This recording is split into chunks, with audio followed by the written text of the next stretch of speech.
Şeytani şekilde sırıtarak göstermek için bunların asıl faili kim? Sizin orada da var değil mi? Şurada var. Şurada var, evet, görüyoruz. Ta buradan görüyorum ha. Gözlerim benim dürbün gibi. Bir şey aldım. Geleceğim ben. Evet, gözlerim teleskop gibi. Buradan görüyorum onları ben. Ama öyle kurtulamazsın. Yok, kurtulamam. Şeytandan kurtulmadan kurtulamam ben bunlardan. Ben böyle Bunları yayan şeytandan kurtulamadan kurtulamayız.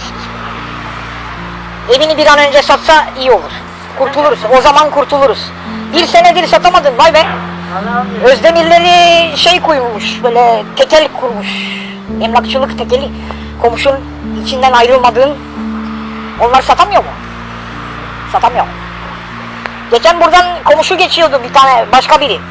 Soruyordu, satılık mı? Kaç para istiyorsun? Ben satayım.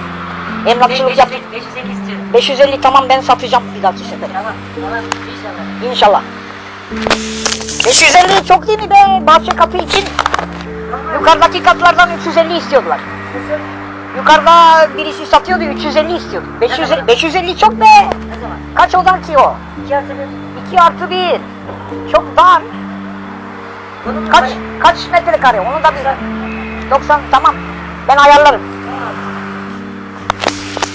Kızlarının ihtiyacı, torunlu sülalesini